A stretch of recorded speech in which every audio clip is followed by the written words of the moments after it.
The CBS Radio Mystery Theater presents...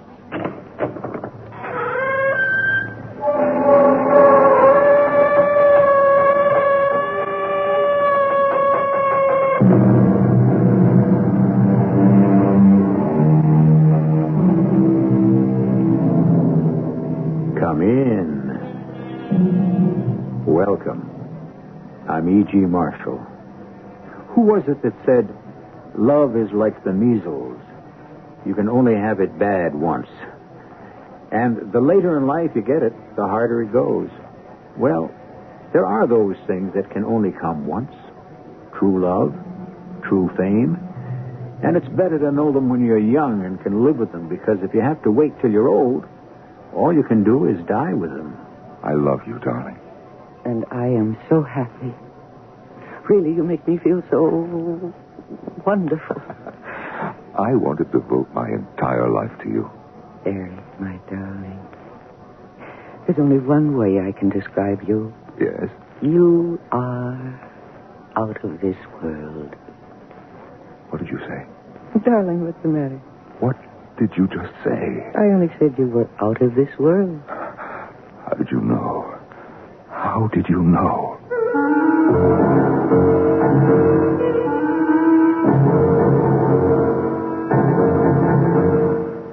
Our mystery drama, The Star Killers, was written especially for the Mystery Theater by Sam Dan and stars Mercedes McCambridge. It is sponsored in part by Buick Motor Division and X-Lax. I'll be back shortly with Act One.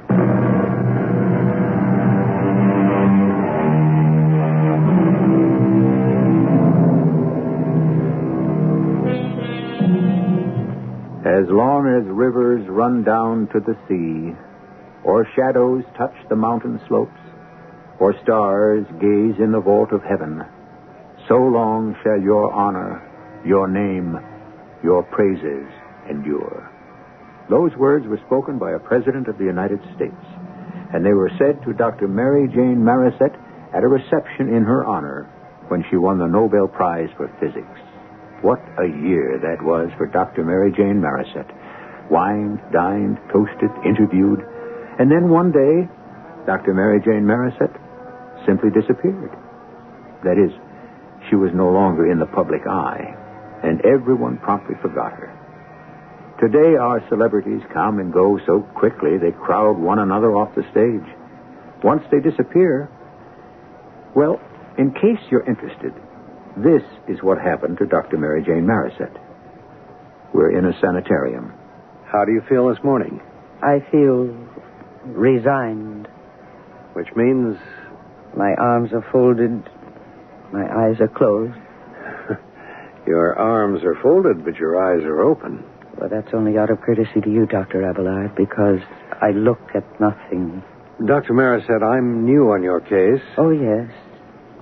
You're the new bottle, but I'm still the old wine. Yes. Well, it's important that we restore you to sanity. Well, why quibble over semantics? Because I insist. Because I am the one who is sane. Well, that well may be. Sanity is determined by society. Oh, dear, no. I've plowed this ground before. Doctor, you could be tried for murder. Doctor, we should all be tried for murder. All? All men and women of science. Why? You know why. Because we are destroying the world. You have no right to withhold your knowledge. Oh, please shut up. Shut up. I'm sorry. Forgive me. Well, it's all right. No, it's not all right. It's never right to lose one's temper. I don't mind. Dr. Abelard, for the past several years now, I have been a pet project for the psychiatric fraternity. Each doctor thinks that he is the one who will penetrate the mystery. But you see, all this time, I've been telling the truth. There is no mystery. I would like to help you. And one by one, those doctors have backed away. They go on to more promising pastures. So that now all I get is the second team. I'm sorry, no offense, Dr. Abelard. Oh, I know. I'm young, new, and relatively inexperienced. Well, everyone has to start somewhere. And you've chosen to begin at the top. That's all right. I think you should. That's what I did. I was just out of college, and I went to Princeton. And I saw Professor Einstein. And I showed him my formulations. And he was very pleased. Do you know what he did? No. Dr. Einstein played his violin for me. And then what happened, Dr. Marisette? Well, you have very little curiosity for a psychiatrist. I mean, you're all business. Let's get to the crux, the core, the kernel of the matter. Aren't you even going to ask me how he played? How did he play? The truth is, you don't really give a damn how he played. I mean, here was the greatest scientist of our time, if not all time, and he played his violin. Really, shouldn't you be absolutely fascinated by that? Shouldn't we be discussing it and excitedly reconstructing that scene? All right. Forget the violin, but I worked with Dr. Albert Einstein, the legend. I mean, why aren't you showering me with questions about him? Look, Dr. Marisette. Listen to me, Doctor. I was born in 1925. My grandmother was born in 1865. She was Christine Marisette. She was a singer, a great soprano. She was famous in opera. And she knew personally, Gilbert and Sullivan, Giuseppe Verdi, Puccini. She sang at the White House for President Cleveland's inaugural ball. And to me, she was the bridge to all those famous names that are now history. And I myself have now become a bridge to other great names, to Einstein, to Roosevelt, to Churchill. Doctor, how old are you? 30? I'm 32. Now, that means you were a child in grammar school the year that Joseph Stalin died.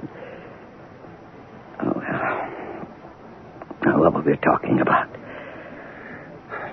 Dr. Marisette, why did you kill Eric Marshall?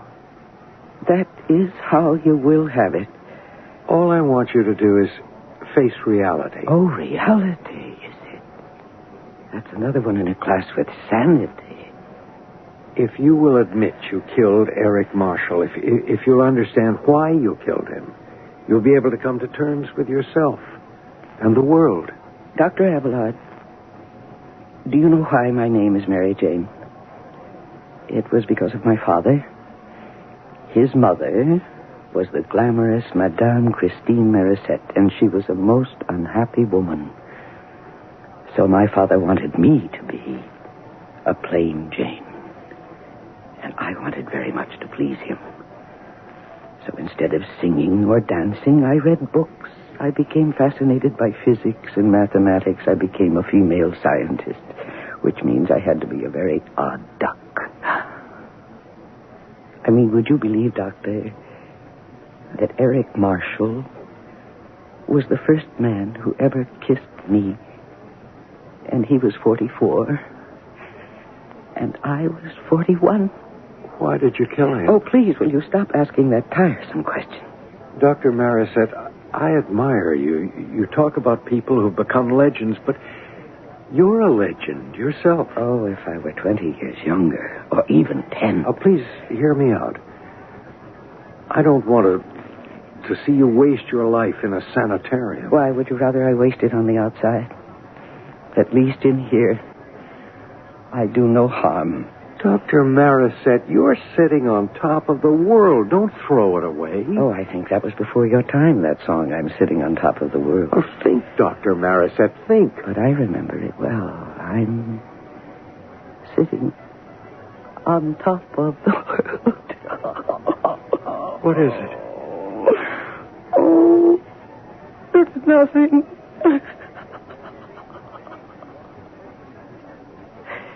No, really, it's nothing. thinking of Eric.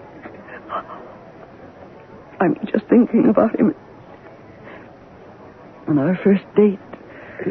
You're retreating. You're retreating to that little cocoon again. I was driving home from a meeting of the AEC, the Atomic Energy Commission. Yes? That sounds pompous, doesn't it? Well, anyhow, there was a car that was pulled over to the side of the road, and a man was waving, and... Well, why did I stop? I don't know. I mean, at that moment, did I realize that he was going to be handsome? Did I suddenly feel that lonely? I don't know. But I stopped. Oh, thank you for stopping. Are you in trouble? I suppose so. Could you give me a lift to the nearest telephone or gas station or something? What's the matter with your car? You got me. As far as automobiles are concerned, I can start them, steer them, and stop them. But underneath that hood, it's all terra incognita to me. Terra what? Terra incognita. That's Latin for dark, unknown, mysterious country. I see. Would you like me to have a look? Where? Under the hood. Well, thank you. Oh, no. I should thank you. Thank me? For what? For nothing. For nothing? I mean, nothing on your face or in your voice that says, what does a woman know about engines? I really hadn't thought of that. It's just that I've been standing here in the cold for the better part of an hour, and you're the first one who stopped for me. Oh, I see. You're just being polite. Well, probably. When I'm in my element, I'm just as much a male chauvinist as the next fellow. Well, at least you're frank. No, at the risk of a very feeble jest, I'm Eric. Eric Marshall.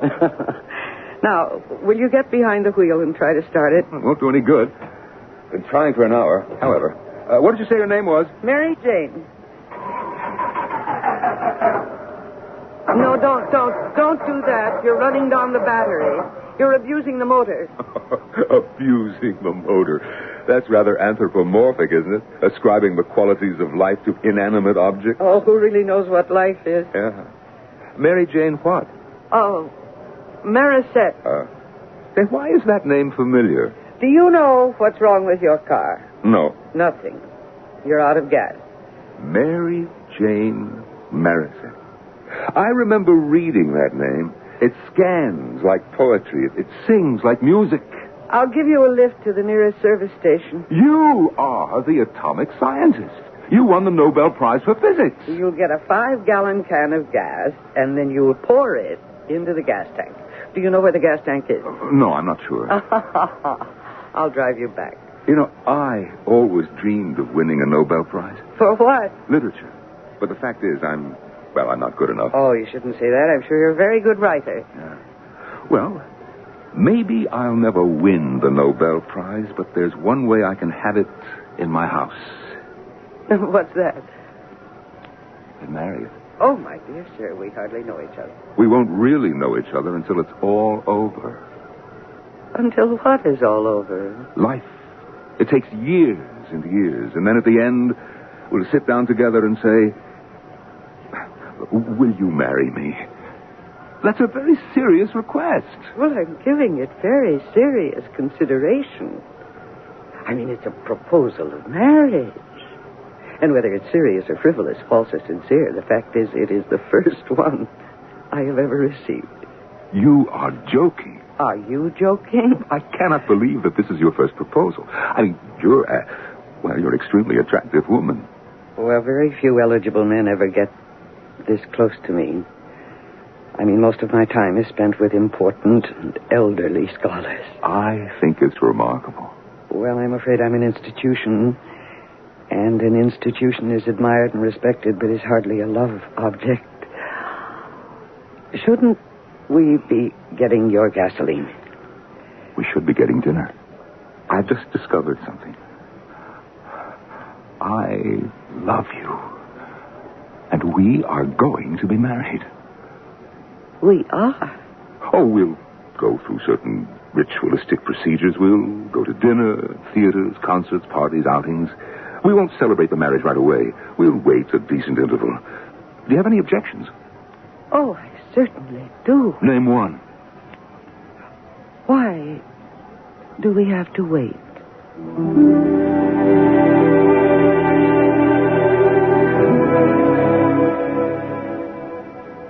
You think it happens only to teenagers?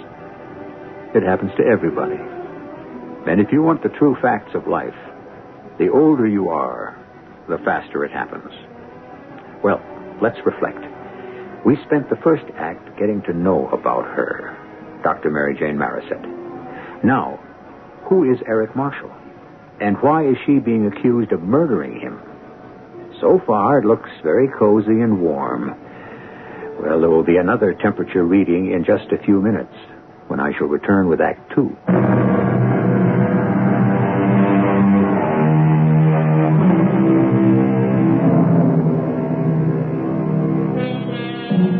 Bring me a play, commanded the Emperor to his clowns, that is different, but not too different. Let it have surprises, but see that they are not too surprising. Actually, let it be the same as the one we enjoyed last night, but with a new twist. Well, it doesn't have to be all that new. Indeed, since everyone is so fond of the old one, why change it at all? That's pretty much the way it goes, no? The truth is, people really don't like surprises, do they? Well, Dr. Marisette, less than 5 minutes after you meet a man for the first time, you agree to marry him? Yes. Well, shouldn't that have been a warning signal? A warning signal of what? Of a psychic disturbance. I don't understand why. My dear Dr. Marisette, to marry a perfect stranger... Yes, you're right. He was perfect. It shows an imbalance, a lack of stability. Oh. Is there a stated period, a psychiatrically accepted period of courtship? Why did you kill Eric Marshall? Oh, that's the leitmotif, the recurring phrase. There are 2 significant events in your life. Only 2? Well, of immediate concern. First, your decision to stop all scientific activity. No, that isn't true, Doctor. I decided to stop all work on nuclear activity. Why? Oh, Dr. Abelard, I'm on record. You say that all nuclear activity is dangerous? In effect, yes. And then some months later, you kill your husband? I don't know what I'm going to do about you, Doctor. You insist that I killed Eric. Dr. Marisette, will you tell me, why did you decide to stop working? All right, I'll tell you. Well, I don't mean the published reasons. No. I'll tell you the impossible reason. The reason I've never told anyone, because I couldn't. They'd say I was crazy. They say it anyhow. And did you kill your husband? Oh, well, we have made some progress. You no longer state that. You just asked it. No, Doctor. I didn't kill Eric. Well, if you didn't, who did? Dora Shelton. Oh, no. Why, oh, no? Because Dora is the reason why you killed Eric.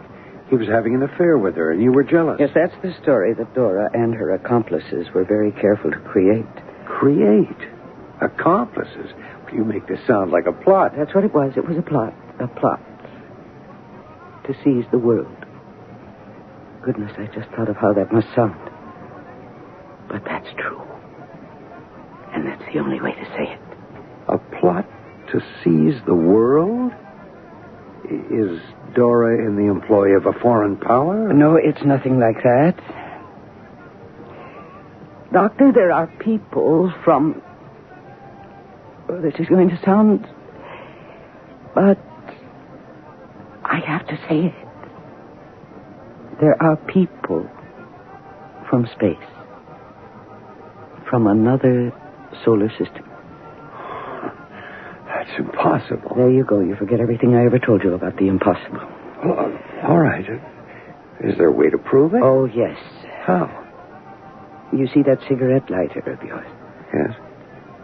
If you were to light that and hold it just under Dora Shelton's hand... What are you saying? You could probably hold it there for as long as 10 minutes before she would feel any discomfort. I can't believe what I'm hearing. What kind of medieval trial by torture is this? What kind of mumbo-jumbo? And you could have done the same thing to Eric Marshall. Do you mean you held a flame under Eric Marshall's hand? There was no need to. Dr. Marisette, refuse to believe. Because to you it's impossible. But accept it. Just as I did. But No, please, don't talk now. Listen to me. And I'll tell you everything. We were married. Eric and I were married a week after we met. And we were very happy. The condition of love, the act of love, was something so strange and wonderful. It was as if I had been born again. Everyone said that love had seemed to make me flower, and it did. But then, after just a few months, I noticed a change in Eric. Dessert, Eric, darling? What? Huh? I said dessert. That's why we came to this place. It's famous. It's, I should say, notorious for its dessert. I don't think I care for any. Is anything wrong? Is anything wrong? Everything's wrong. What does that mean, darling? It means what it says. Well, can't you tell me? I don't know how. Well, why don't you start at the beginning? The beginning. All right. The beginning was Arshana Rawa. Arshana Rawa. What's that? Could you try to guess? Well, I was a linguistics minor, very minor at college. I should say that it sounds, Persian. Well, it's a mere coincidence. Oh, yeah? Arshana Rawa is Upper Arshana, as distinguished from Arshana Narda, which is Lower Arshana. I assume this Arshana is a place. Oh, yes, it is. Where? It's a planet. I would say it's 100 light years from here. You know, one summer I was a counselor at girls' camp, and we used to play that game around the campfire. Somebody would start a story, and then somebody else would take up the next paragraph, and so on. All right. You begin with a planet 100 light years from here called Arshana. Now then, where can I go with that? It is true, my darling. This is no game. You see, I am from Arshana. We have a red sun. We rotate around a star, which will soon become a nova. It will explode and be dead. It's dying now. Really? For centuries, we have been looking for another place to live. All over the galaxy, not just our own, but others. Oh, my dear, you never told me you wrote science fiction. We found your planet just a few years ago. We were attracted by the presence of nuclear activity. It's like a beacon through space. It can be picked up over billions, trillions of miles. And so, a task force was sent here. This planet is the only one we could find so far that has the elements that can support life for us. Darling, this is a rather long joke. I hope the punchline will be worth it. We're ahead of you in some respect, behind you in others. We've mastered space travel to a degree you haven't even approached, which is why we could come here. On the other hand, we're not that good at making war. Is that a fact? I am part of an advance unit. Eric, are you all right? I am telling you the truth. Every word I have spoken so far, I am Darling. The one thing that went wrong... Well, the one thing that went wrong... I fell in love with you. Well, how can you say that's wrong? Because I'm going to betray my own people. Eric. No, listen. My people must have a planet. Ours will be a dead world in several hundred years. Well, in that case, why not come here to ours? I mean, we've accommodated uncounted numbers of refugees for centuries. It's impossible. There are 4 billion of us. Could this planet hold another 4 billion people? Eric. No. We'll wait until you destroy yourselves. How? Nuclear energy. You don't know how to employ it properly or control it. Still, you insist on using it. Slowly. Surely. You're poisoning yourselves. You're infecting your souls, your air, your water. Oh, darling, you know that I'm right. Please stop it. Stop? What? All nuclear activity. until you know exactly how to handle it, till you've mastered it. Well, there are certain risks, but they must be taken. No, don't say that. You're killing yourself. Eric, I believe you're serious. Of course I'm serious. Well, atomic pollution could, I grant you, destroy our lives, but if it does... That's what we're waiting for. Then what good would our polluted planet be to you? You see, we won't be affected. You won't? We do not burn as easily as you do. What's that? Just what I said. We have a greater resistance to fire. And also, radiation does not alter our cell structure as radically as it does yours. You see, we could live with it. Darling, you're telling me this story for a reason. What is it you want me to do? I want you to use your very considerable influence to put an end to all nuclear activity. All of it? Yes. If I were to take a public position on that, I would create a storm of controversy. Probably. And I would have to resign my position. I'd have to give up everything. But I've given up everything. My home, my loyalty to my own people. I'd be an outcast. And no one would listen to me anyhow. I realize that. But you have no choice. You have to save the world. You're really serious. Let's even say you mean it. What could your motive be? Darling, I No, told you. Please, Eric, please tell me this has all been a joke. Some big, unwieldy, unfunny joke. Because if this is not a joke, Eric, I don't know what to do.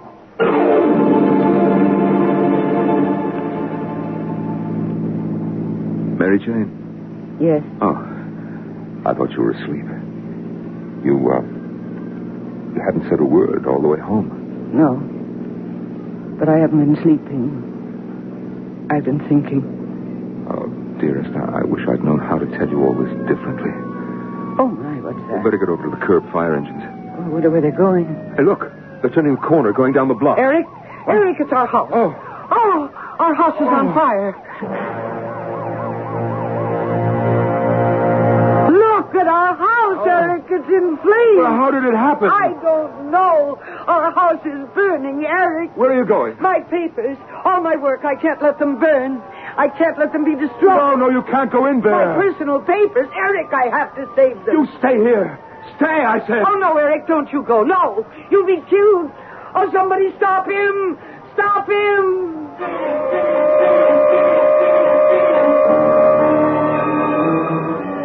Eric Marshall has just dashed into a fiercely burning house to rescue some of his wife's valuable papers. On the face of it, it's a suicidal act. Certainly, he has rushed into an inferno. How can he possibly come out of it? But wait, didn't he say he comes from another planet? And didn't he say he was of a race that was far more fire-resistant than our own? I'll be back shortly with Act 3.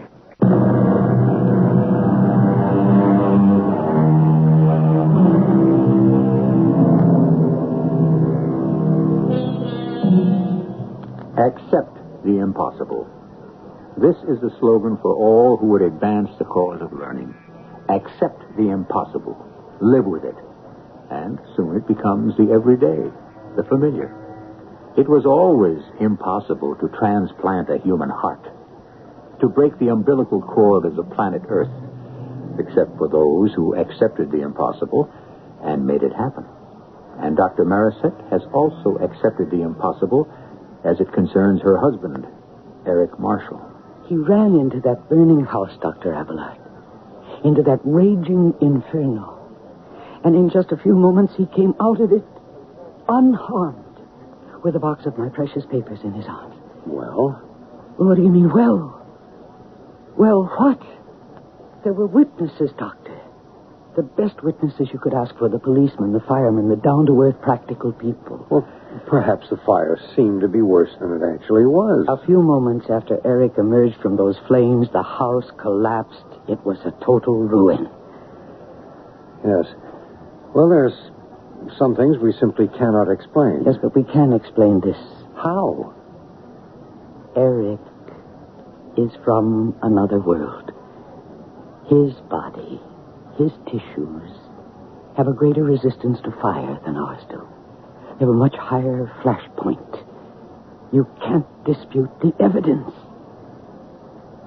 And so that very night, we went away together. We went away from our charred ruin of a home, and we went up to the country, and there we decided on the course of our lives. You must stop all nuclear activity. But if I told people why, Eric, I'd probably be locked up as a nut. There is evidence that the present course of activity will destroy the world. My darling, you are not a scientist. You don't know how it is with people like me. You think that things could be that clear-cut, but they couldn't. A single set of facts can make 50 different impressions. But you have to do something. I'll also have to do something. I'll try to convince my people to look for another planet. There's only one person in this world that I can trust with this story, Eric. Just one. For years he's been my guide. He's the chairman of the commission. Can you trust him? With my life.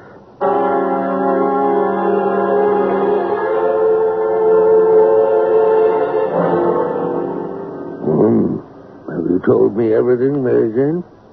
Yes, Dr. Paulson. It's remarkable. It's remarkable because it's true. If he comes from another planet... If, Dr. Paulson, he walked through that fire, there can be no doubt of it. So that means, Dr. Paulson, that I must resign from the commission, because I must now initiate a campaign for a moratorium on all nuclear activity. I mean everywhere. Will you join me? Well, give me a chance to think. Well, of course. But together, the two of us could have much greater impact. Oh, I'm aware of that. Give me a few days. Yes, of course. And think it over yourself. Oh, I have. My mind is made up. Will you wait till I make up mine? That will be well worth waiting for. Well, then, I'll call you soon. And meanwhile, goodbye, my dear Mary Jane. Goodbye, Dr. Paulson. And give my regards to Eric. Yes, of course.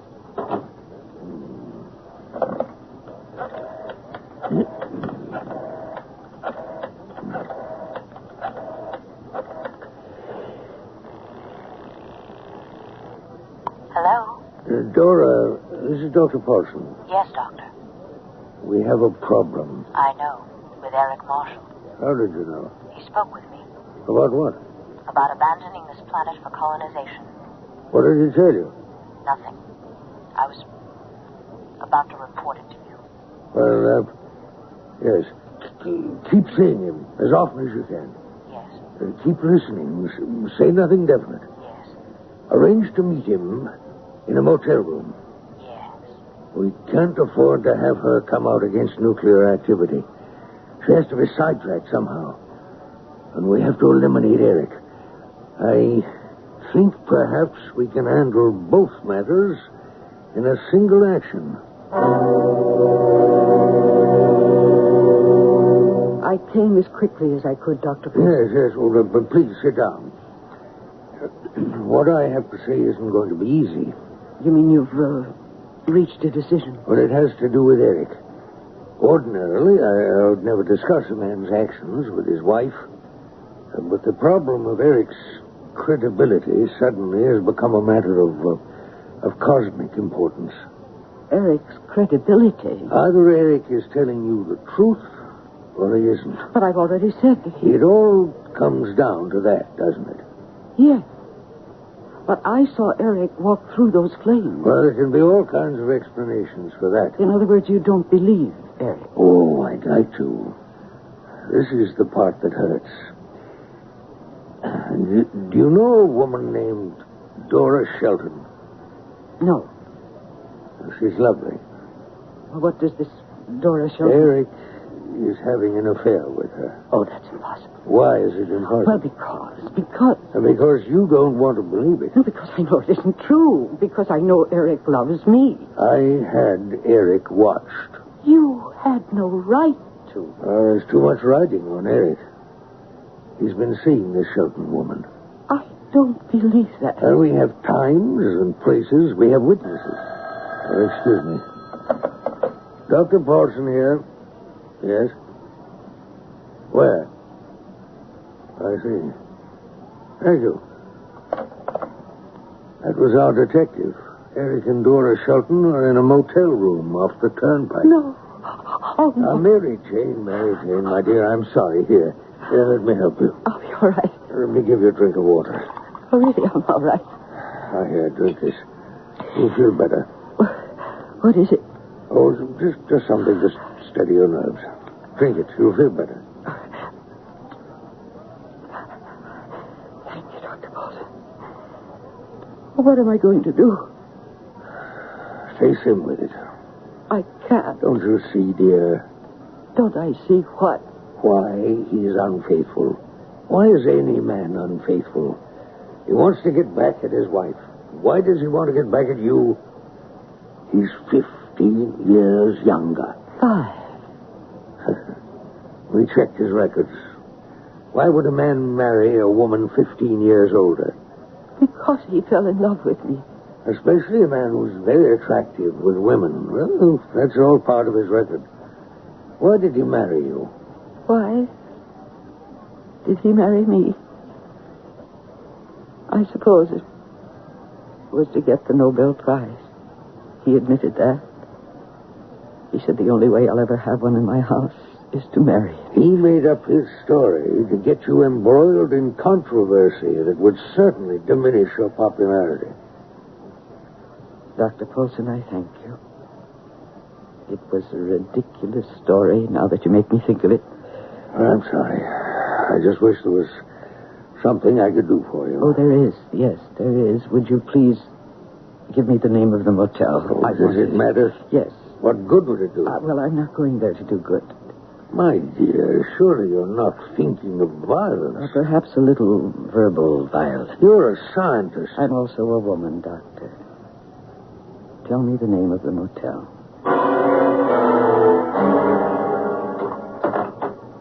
Mary Jane. Eric, aren't you going to invite me in? Thank you. Well, who is your friend? Mary Jane. This is Dora Shelton, my controller. Your what? My controller. From Arshana, the planet Arshana. Oh? She's in command of the advance party. Dora, my wife. What do you mean, your wife? You never said you were married. Dora, what are you talking about? You knew that I was married. Would I be here if I knew you were married? Shelton, please don't worry about it. He won't be married very much longer. Now, just a minute, Mary Jane. Listen, she is my controller. What she is has been called many names, but this is the first time I ever heard that. I have been trying to convince her that we cannot let the Earth destroy itself. That we must find a new planet. That's the only reason I've been seeing her. I'm not getting tied up with a nut like you. I'm getting out of here. That won't be necessary. But don't you see what she's trying to do? She wants to discredit me. But I'll prove she's from Arshana. I'll prove it. Let go of me. Eric, what are you doing? You've got to believe me. How can I believe it? Let go of me. Eric, what are you doing with that lighter? I'm proving a point. Don't do that. You'll burn her hand. Eric, you're crazy. Am I? Look. See? She is like me. She resists flame. Eric. Look at her hand. It should turn red. It should char, but it doesn't. Why? She is from Arshana. That's why. Dora, get out of here. You're a traitor, Eric. And it's true. It is. It's true. There is a plot. It won't do any good, Eric. You betrayed your own people, and for nothing. In the end, they'll destroy themselves. They don't have enough sense to survive. Oh, you are wrong. It wasn't for nothing. And we will not destroy ourselves. And the Earth will survive. Because I'm willing to fight. Mary Jane. To fight. Are you all right? As long as the rivers run down to the sea. Something's wrong. Or the shadows touch the mountains. Mary Jane. Stop.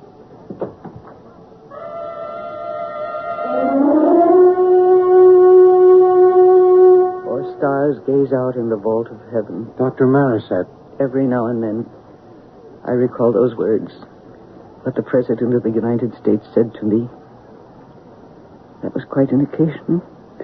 You say you confronted them in the motel room. Yes, I did, Dr. Abelard, and I fainted there. I must have been drugged. Drugged? How? By whom? I don't know. It must have happened in some way, but the next thing I knew, the police were in the room, and I was told that I had murdered Eric. I see. No, you don't see. How could I have killed him? With the .32 caliber revolver that was found in your hand. With the .32 caliber revolver that was placed in my hand, in my unconscious hand, after Eric had been shot. By whom? By Dora Shelton and whoever else from Arsenal was helping her. But, of course, you don't believe me. Oh, but I do.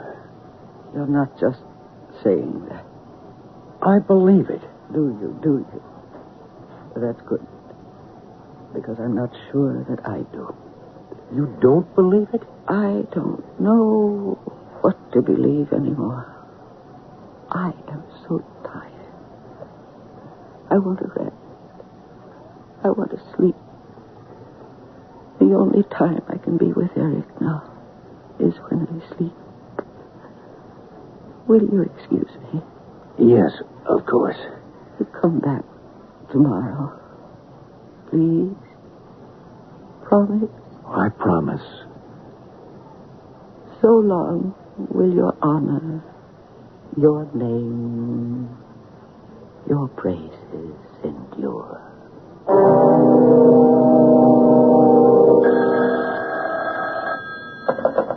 Dr. Paulson here.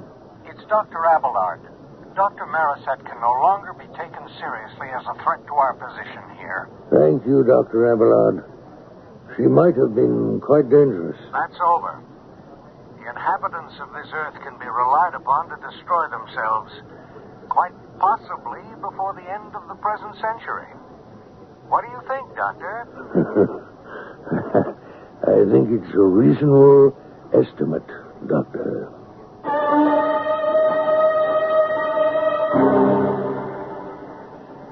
What do you think?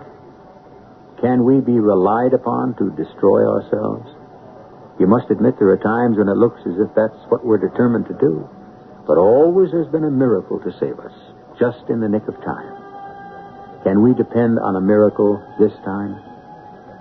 I only know you can depend on me to be back in just a few minutes.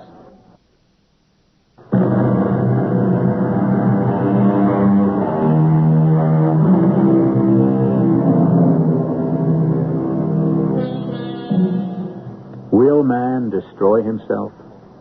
The popular opinion seems to be he won't because he can't. Not because he's too smart, but because he's unable to. However, this business of being unable was true only of the past. Today, man does have the wherewithal. Someone can press a button, or throw a switch, or release a lever. Our cast included Mercedes McCambridge, Norman Rose, Court Benson, and Judith Light. The entire production was under the direction of Hyman Brown.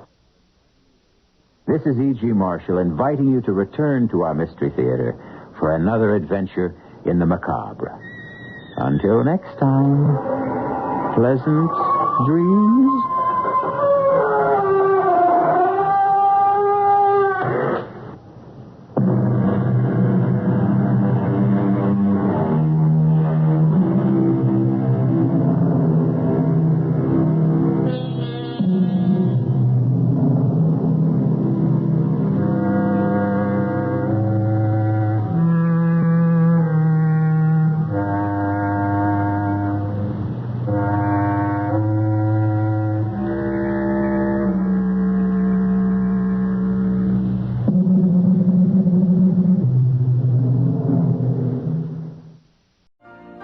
You've been listening to the OTR Gold Network. Find more classic radio at otrgold.com.